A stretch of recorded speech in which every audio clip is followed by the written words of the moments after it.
하나님의 섭리는 믿는 대로 보입니다. 하나님을 인정하지 않는 사람은 아무리 큰 일이 일어나도 우연이라는 말을 자주 사용합니다. 하지만 하나님을 믿는 사람들은 아주 작은 일 속에서도 하나님의 손길을 깨닫게 됩니다. 길거리에 있는 작은 꽃 하나만 보더라도 참 하나님이 신기하게 피게 하시는구나. 이것을 받아들입니다. 얼마 전까지 앙상하게 죽은 것처럼 나무가 서 있었는데 며칠 사이에 파란 싹이 돋아나는 것을 보게 됩니다. 하나님의 섭리를 구하는 사람들에게도 하나님께서 이렇게 다시 새롭게 일어나게 하시는 일을 경험케 하시겠구나. 굳건히 믿게 됩니다. 바울이 아시아에서 유럽으로 넘어갈 때 갈 수 있는 도시가 굉장히 여러 군데 있었습니다. 가까운 도시서부터 좀 떨어져 있지만 가장 유명했던 아테네까지 다 갈 수 있는 반경에 있었습니다. 그런데 바울이 도착한 곳이 마게도냐 빌립보입니다. 하나님께서 콕 찍어서 글로 들어가게 하십니다. 하나님의 섭리를 생각하면 참 놀라지 않을 수가 없습니다. 마게도냐의 빌립보에 유명한 사람이 있습니다. 예수님보다 300년 전에 태어나서 무력으로 보이는 세계를 손에 넣은 알렉산더입니다. 알렉산더가 이 빌립보 출신 고향입니다. 알렉산더의 아버지가 빌립 2세입니다. 빌립 2세가 알렉산더가 어릴 때 마게도냐 지방을 재건을 하면서 한 도시를 특별하게 전략적 요충지로 잘 꾸며놓습니다. 그리고 그 도시 이름을 자기 이름을 따서 빌립보 그렇게 지은 겁니다. 이후에 알렉산더가 이 빌립보 지방, 이 지역을 중심으로 서쪽으로, 남쪽으로, 동쪽으로 영역을 확장해서 세계를 제패하게 되었습니다. 하나님께서 그곳에 바울을 보내신 겁니다. 얼마 전까지 무력으로 세상을 지배한 그 지역의 중심지를 이제는 복음으로 세계를 변화시키겠다라는 하나님의 거대한 계획이 있으셨습니다. 그리고 그 빌립보에 바울의 일행이 제일 먼저 들어가게 됩니다. 알렉산더가 기독교 신앙, 하나님을 믿는 신앙에 좋은 역할을 한 것이 하나 있습니다. 알렉산더는 자기가 제국을 만들면서 자기 제국 안에 있는 모든 백성들에게 고대 그리스어, 헬라어라는 것을 공식 언어로 만들어 놓습니다. 헬라어는 분석적이고 이성적인 언어입니다. 그러니까 알렉산더는 백성들이 헬라어를 사용해서 평소 생활을 좀 이성적으로 해라. 이 당시에는 굉장히 좀 이렇게 무속적인 것이 많았지 않았겠습니까? 이성적으로 해라. 그것을 요구한 것입니다. 알렉산더의 집에 있었던 유대 민족도 예외가 되지는 않았습니다. 그래서 태어날 때서부터 헬라어를 아주 익숙하게 익히게 됩니다. 원래 언어였던 히브리어는 별도로 배워야 했고 그냥 태어나면서부터 헬라어를 자연스럽게 구사하게 되었습니다. 시간이 지나면서 문제가 생겼습니다. 유대인인데 헬라어는 잘하는데 히브리어를 모르는 겁니다. 이게 왜 문제가 되냐면 구약 성경이 히브리어로 되어 있는데 이걸 읽지 못하는 겁니다. 그런 세대가 생기는 겁니다. 점점점. 요즘에 우리 왜 한문 못 읽는 세대가 생기는 것처럼 똑같은 일들이 확산이 되는 겁니다. 그래서 유대 지도자들이 안 되겠다.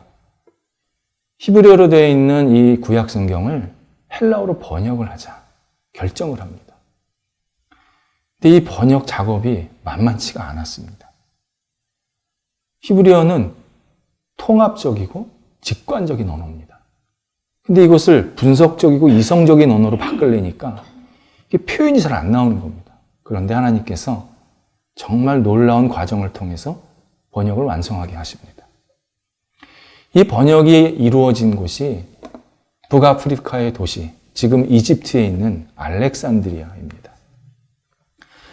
알렉산드리아가 번역이 이루어지는 최적의 장소였던 이유는 당시 최대 도서관이 있었습니다. 알렉산드리아 도서관. 장서가 70만 권이 있었다고 합니다. 물론 전쟁 때문에 그 도서관 자체가 다 불타서 없어졌지만 그 70만 권 그러면 우리가 감이 안 오지 않습니까? 현재 세계에서 제일 책을 많이 가지고 있는 도서관이 미국 국회의회 도서관입니다. 3,500만 권. 근데 그 3,500만 권보다 더 많았다는 겁니다. 그때. 그러니까 엄청나게 큰 도서관이 있었습니다. 그 도서관에서 그리스의 철학, 예술, 문학을 글로 잘 다듬습니다. 그리고 알렉산더가 지배하는 지역으로 그 글을 전부 보냅니다. 그게 헬레니즘입니다. 이때 헬라어로 번역된 성경이 같이 가는 겁니다. 그러니까 헬레니즘에 가는 곳마다 헬라어로 된 성경이 같이 가면서 많지는 않았지만 하나 둘씩 하나님을 믿는 사람들이 생기는 겁니다. 14절에서 루디아가 하나님을 알고 섬겼다고 합니다. 어떻게 가능했겠습니까?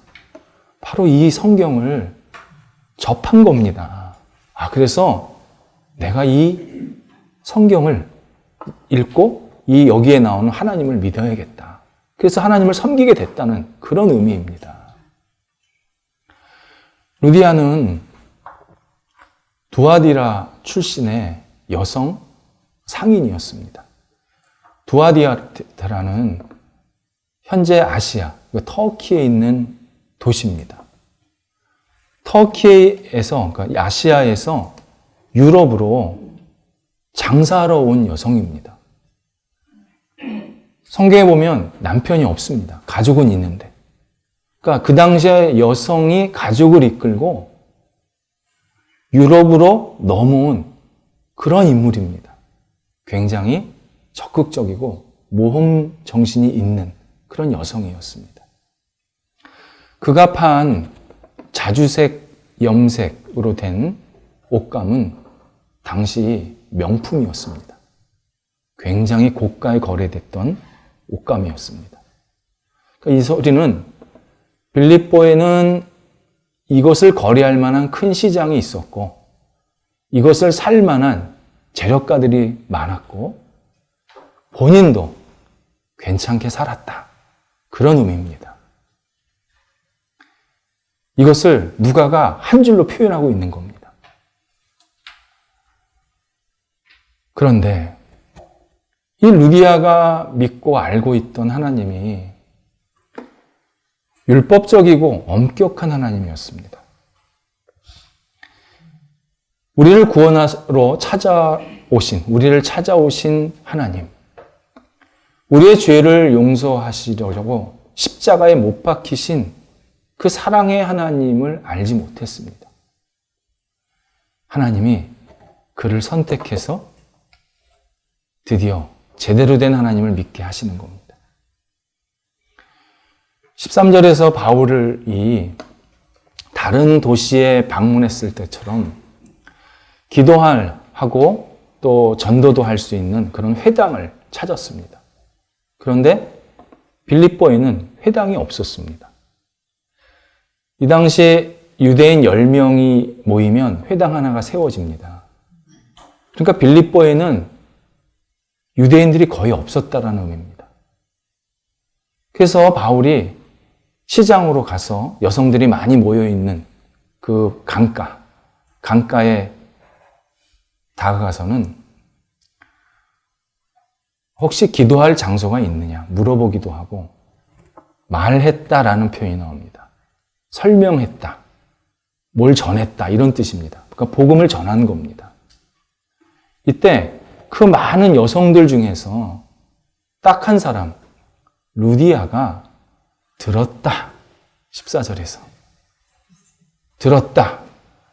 관심을 갖고 집중해서 귀를 기울였다는 겁니다. 이때 하나님께서 그의 마음을 활짝 여셔서 복음을 받아들이게 하십니다. 로마서 10장 10절에 의하면 우리의 믿음이 생기는 곳이 마음입니다. 머리가 아닙니다. 머리가 명석하다고 내가 믿는 게 잘하는 게 아니라는 뜻입니다. 머리로 내가 기독교 신앙을 잘 이해하고 있다. 이것도 신앙이 아니라는 겁니다. 머리로 잘 이해하는 기독교 신앙은 신앙생활이라고 말하지 않고 종교생활이라고 말합니다. 머리로 하는 신앙생활은, 머리로 하는 종교생활은 예수 그리스도의 그 따뜻한 심정을 받아들이지 못하고 그냥 쉽게 판단하고 쉽게 분석하고 그리고 하나의 신념처럼 기독교를 받아들이게 됩니다. 기독교 신앙, 이것은 반드시 믿음으로 하는 것입니다. 그리고 마음으로 하는 것입니다. 그래서 우리가 진짜 신앙생활을 제대로 하려면 하나님께 늘 먼저 기도해야 될 것이 있습니다. 내가 말씀을 듣거나 또는 읽기 전에 하나님, 제 마음의 문을 열어주세요. 기도 못해도 됩니다. 기도가 익숙하지 않아도 됩니다. 하나님, 제 마음의 문을 열어주세요. 제 마음의 문 앞에 저의 편견과 지식이 보쳐서 있지 않게 해주세요. 이거 하나는 분명히 기도해야 합니다. 그래야 하나님께서 나한테 주시는 하나님의 말씀이 내 마음속으로 속속 들어옵니다. 그렇지 않으면 그냥 머릿속으로, 이성속으로만 그런 말씀이구나 이해하고 끝납니다. 그러면 신앙이 더 이상 성장하거나 성숙되지를 못합니다. 예수님께서 십자가에 못 박히셔서 돌아가신 것은 우리에게 허투루 신앙생활하고 하라고 그렇게 요청하신 것이 아닙니다. 정말 진짜 신앙생활, 진지한 신앙생활, 의미 있는 신앙생활을 하라고 우리를 위해서 십자가에 못 박혀 죽으셨습니다. 루디아가 이전에 했던 신앙, 이 그냥 겉으로의 신앙에서 진짜 의미 있는 신앙으로 바뀌게 될 때 바울이 그에게 복음을 전한 것이 분명한데 바울 혼자 전한 것이 아닙니다. 13절에 보고 또 11절에 보면 우리라는 표현이 나옵니다. 사도행전에서 처음으로 나오는 표현입니다. 누가가 포함된 우리입니다. 여기서 우리가 최소 4명입니다. 앞에 의하면 바울, 실라, 디모데, 그리고 누가. 최소 4명이 루디아에게 복음을 전한 것입니다. 복음을 사람들에게 전할 기회가 생길 때 복음은 한 사람보다는 2사람이 전하는 게 좋고 2사람보다는 3사람 이상이 전하는 것이 훨씬 효과적입니다. 저도 사람들에게 복음을 전하게 되는 기회가 생길 때 설교 말고요. 꼭 3사람 이상이 짝을 지어 갑니다. 뭐 권사님을 데려가든지 우리 성도를 데려가든지. 그래서 한 사람은 복음을 전합니다.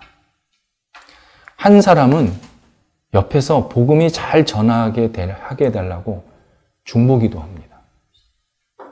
한 사람은 복음을 전할 때 반드시 방해하는 일이 생깁니다. 꼭 전화가 옵니다.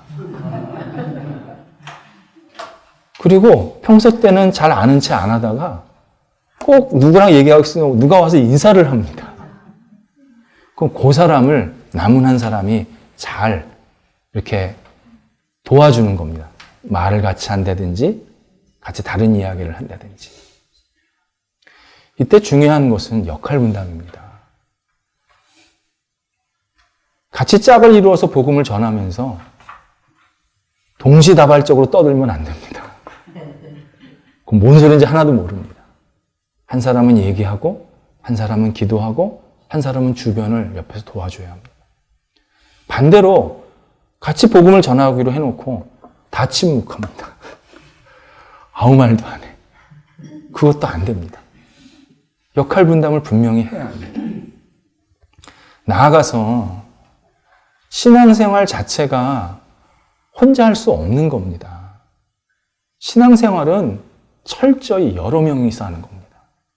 하나님께서 우리에게 이 땅에 직접 주신 2가지 모임이 있지 않습니까? 하나가 가정이고 하나가 교회입니다. 구약 성경에서 제일 먼저 생긴 것이 가정이었고 신약 성경에서 제일 먼저 생긴 것이 교회였습니다. 둘의 특징이 뭔지 아십니까? 혼자 못합니다. 혼자 못하는 것이 특징입니다. 그런데 우리 시대가 신앙생활하기가 굉장히 어려운 시대가 된 것이 분명해졌습니다. 제가 읽으면서 많은 생각을 하면서 이렇게 읽게 되었던 책이 한 권 있습니다. 미국의 정치사회학자인 로버트 퍼트넴, 유명한 분입니다. 그분이 지은 볼링 언론이라는 책입니다. 운동경기인 볼링은 여러 명이 쳐야 제맛입니다. 잘 쳤을 때 막 하이파이브도 하고 잘 들어갔을 때 막 소리도 같이 지르고 그럴 때 막 흥이 납니다. 그런데 볼링을 치는데 혼자 치는 세대가 도래한다는 뜻이었습니다. 그런 내용입니다. 저자는 사회관계망, 그러니까 SNS라는 것이 막 시작될 때 이 글을 썼습니다.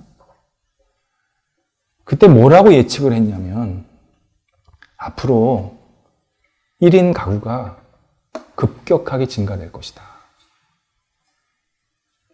가족이 3명, 4명이어도 같이 모여서 식사하는 시간은 1년에 한 번 있을까 말까다.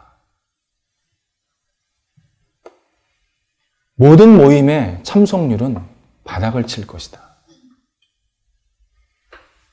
친구나 친척 등 다른 사람의 집에 방문하는 일 거의 없게 될 것이다. 그런데 몇 년 지나지 않아서 이 일이 현실화되고 있습니다.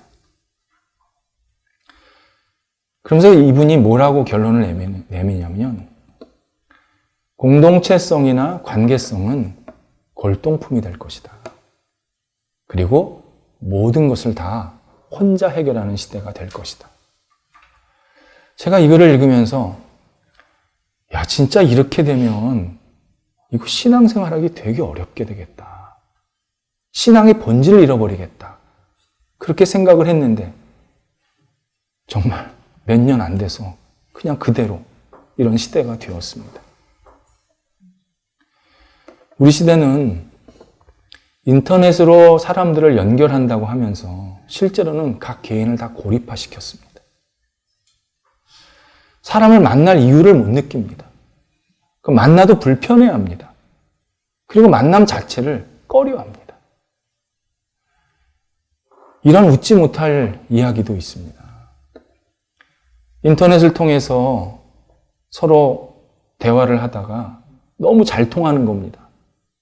생각도 비슷하고 의견도 맞고. 그래서 그 남녀가 밖에서 한번 만나기로 합니다.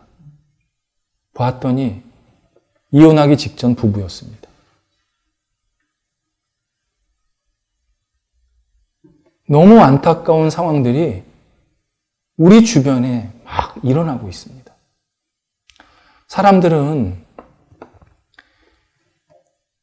사람들 많이 모아놓은 이 카페, 그러니까 인터넷 카페를 모아놓고, 만들어 놓고, 회원이 몇 명이냐, 이걸 중요하게 여깁니다. 실제로 방 안에서 서로 얼굴을 보면서 몇 명이랑 얘기했냐, 이거는 하나도 안 중요합니다. 그건 별로 의미 없어 합니다. 근데 진짜 의미 있는 것은 그겁니다. 무엇보다 신앙생활은 손가락으로 하는 게 아닙니다.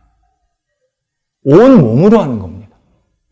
얼굴을 보면서, 눈을 보면서, 귀로 들으면서, 입으로 말하면서, 손을 잡으면서 하는 겁니다. 지금 상황이 이렇게 돼서 인터넷으로 예배드리는 분들이 굉장히 많아졌습니다. 빨리 다니시던 교회, 그리고 가까운 교회에 나오셔야 합니다. 그래야 신앙생활 제대로 할 수 있습니다. 신앙은 내가 어떤 사람과 만나서 이야기 나누고 이야기를 듣고 함께 기도하는 그게 신앙입니다. 그래서 아무리 교회 크고 작고의 문제가 아니라 내가 10명과 서로 얼굴을 맞대고 그를 위해서 기도하고 그와 함께 교제하면 아무리 큰 교회를 다녀도 10명 다니는 교회의 교인입니다. 내가 두세 사람과 그런 교제가 이루어지면 그냥 두세 사람 다니는 교회의 교인이 되는 겁니다. 신앙생활을 잘 하려면 끊임없이 사람을 만나고 이야기하고 이런 아픔과 이런 즐거움이 있구나 기도하는 그런 모임이 될 때 그 신앙이 건강한 신앙으로 점점점 자라게 됩니다. 루디아가 복음을 받아들인 다음에 변한 것도 바로 이 부분이었습니다. 이 부분이 제일 먼저 변했습니다. 바울 일행을 우리 집으로 들어오라고 그럽니다. 여기 빌립보에 있을 때 바울 일행이 우리 집에, 루디아 집에 같이 생활하자고 얘기를 합니다. 루디아가 바울을 어떻게 합니까? 낯선 사람이었습니다. 그런데 그 일행을 받아들입니다. 루디아는 유럽에서 제일 처음으로 그리스도인이 된 여성입니다. 근데 이제는 자기의 집을 유럽에서 첫 번째로 교회로 만드는 겁니다. 그래서 바울이 그리고 주변 사람들이 자기네 집에 와서 같이 예배도 드리고 교제도 할 수 있도록 문을 활짝 여는 겁니다. 예나 지금이나 은혜 안에 거하면요. 다른 사람을 만나기 좋아하고 대접하기 좋아하고 그리고 함께 모이기를 좋아하는 것은 변함이 없습니다. 그러니까 내가 요즘에 다른 사람 만나는 거 되게 좋고 누군가 막 대접하고 싶다 그러면 은혜 안에 있는 겁니다. 틀림없습니다. 제 친구 목회자 중에 아주 소신 있게 목회를 잘하는 분이 계십니다. 그 친구는 가끔 자기가 어떻게 신학을 하게 됐는지 그 신학한 동기를 얘기하는데 자기 어머니가 신앙이 그렇게 좋았답니다. 그래서 자기 집에 늘 목사님과 그 교인들이 오셔서 같이 예배를 많이 드렸답니다. 그럼 그때마다 어머니가 삶은 계란을 소복히 이렇게 꼭 내놓는다는 겁니다. 자기가 삶은 계란이 먹고 싶어서 하나를 집으려고 그러면 닥치면서 이거 다 끝나고 남으면 먹으라. 그렇게 얘기한다는 겁니다. 그래서 자기는 신앙도 없는데 어릴 때 그 예배 드리는데 앉아가지고 다 먹지 마라. 다 먹지 마라. 이러고 기도했다는 겁니다. 고등학교 이제 졸업하고 이제 대학을 가야 되는데 고민도 안 하고 내가 목회자가 되면 계란은 평생 잘 먹겠다. 그 마음으로 신학 대학을 간 겁니다. 제가 그랬습니다. 김 목사. 김 목사가 지금 소신 있게 목회 잘하는 거 어머님이 남 대접해서 받은 은혜야. 그 은혜가 어머님한테 안 가고 지금 김 목사한테 간 거야. 참 만날 때마다 그 얘기하면 뭐라 그러는지 아십니까? 아멘. 신앙생활은 같이 해야 됩니다. 같이. 그때 의미가 있고 웃음도 있고 아픔도 있고 그리고 기도 제목도 있습니다. 루디아가 복음을 받아들였을 때 본인만 세례받지를 않았습니다. 가족 모두가 세례를 같이 받았습니다. 물론 가족들이 다 복음을 받아들였다는 겁니다. 루디아가 그 가족과 함께 세례를 받았다. 빌립보 강가에서 세례를 받았다는 것은 참 중요한 의미를 갖습니다. 세례는 예수 그리스도의 이름으로 내 죄가 씻음 받았고 이제 본격적인 그리스도인이 됐다라는 징표입니다. 그래서 어느 모임에서는 직접 물에 들어가기도 하고 어느 모임에서는 머리에 물을 얹기도 합니다. 다 괜찮습니다. 그런데 단순히 세례가 이런 의미로 끝나질 않습니다. 훨씬 깊은 의미가 있습니다. 우리는 세례를 깨끗한 물로 이렇게 정수된 물로 세례를 시행을 합니다. 그런데 오늘 두 번째 읽은 마가복음 1장 9절에서 11절만 보아도 예수님께서 세례를 받으실 때 깨끗한 물이 아니었습니다. 요단강 물이었습니다. 예수님은 이 땅에서 활동하실 때 그리고 사도들이 전도를 할 때 이 세례를 굉장히 중요한 예식으로 만들었습니다. 예수님께서 마가복음 10장 38절에서 나는 고난과 죽음이라는 세례를 반드시 받아야 된다. 이렇게 말씀하셨고 요한복음 12장 50절에서는 나는 십자가에 못 박히는 세례를 완성할 때까지 사람들이 나를 계속 괴롭게 할 것이다. 이런 말씀을 하셨습니다. 그러니까 예수님께서 말씀하신 세례는 어떤 의미였냐면 십자가, 아픔, 고통 이런 의미였습니다. 그리고 이것을 요단강에서 직접 세례 받으시는 것으로 처음에 시작을 그렇게 하시는 것으로 우리한테 보여주십니다. 요단강물 되게 더럽습니다. 그 물에 들어갔다 나오면 온몸에 바닥에 있는 진흙하고 부유물이 다 묻어 나옵니다. 근데 그렇게 세례를 받으신 겁니다. 그게 십자가는, 고난은, 아픔은, 고통은 세례다. 이것을 보여주시는 상징적인 모습이었습니다. 이 말씀은 내가 세례를 받았다 또는 받는다라고 할 때 그 의미는 내 삶에 있는 여러 가지 어려움과 아픔들을 피하지 않는다는 겁니다. 그냥 담대히 받아들이는 겁니다. 기꺼이 받아들이는 겁니다. 도망가지 않습니다. 세례를 받았다는 것은 어려움을 피할 수 있는 특권을 받았다는 게 아닙니다. 오히려 어려움을 그냥 있는 그대로 받아들일 줄 아는 그러한 담대함이 생겼다는 의미입니다. 그런데 이것으로 끝이 아닙니다. 창세기 1장에 의하면 세상이 창조되기 전에 혼돈 그 자체였습니다. 이때 그 혼돈 위에 성령께서 운행하셨다, 임재하셨다.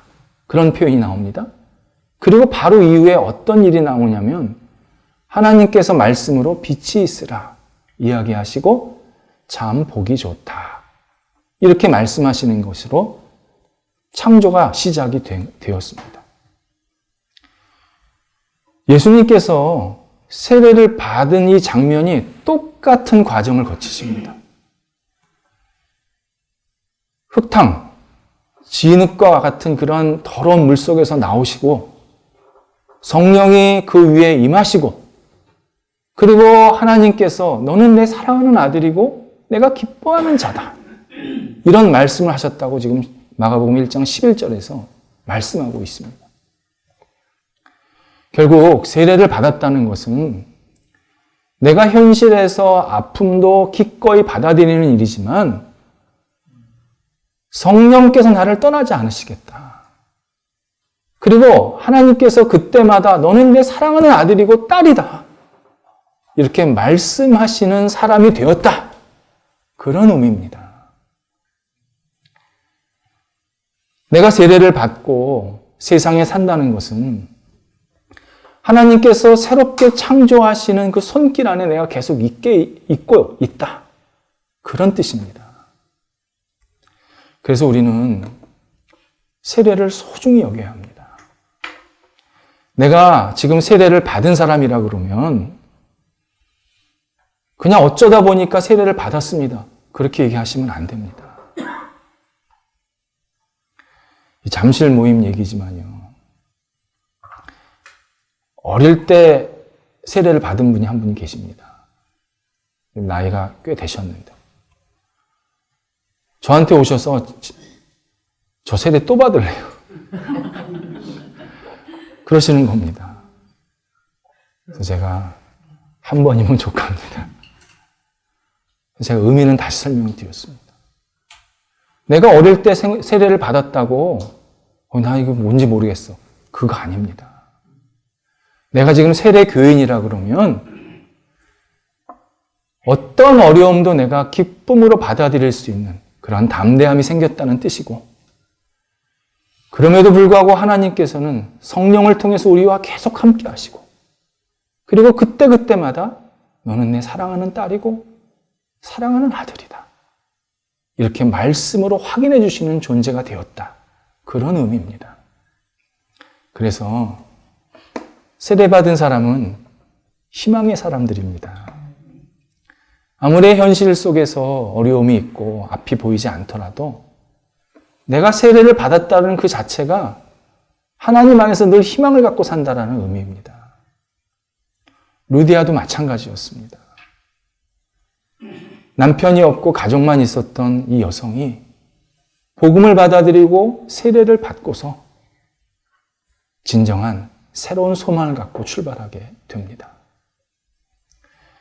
지금 하나님께서 우리에게 이런 소망을 갖고 새롭게 시작하라고 말씀하십니다. 너는 내가 사랑하는 아들이고 딸이다.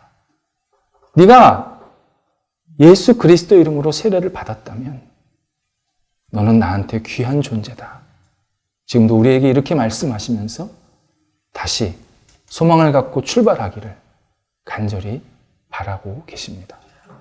기도하겠습니다. 하나님, 저희가 예수 그리스도 이름으로 세례 받았고 또 앞으로도 세례에 대한 여러 가지 계획들을 가지고 있는 걸 주님께서 아십니다.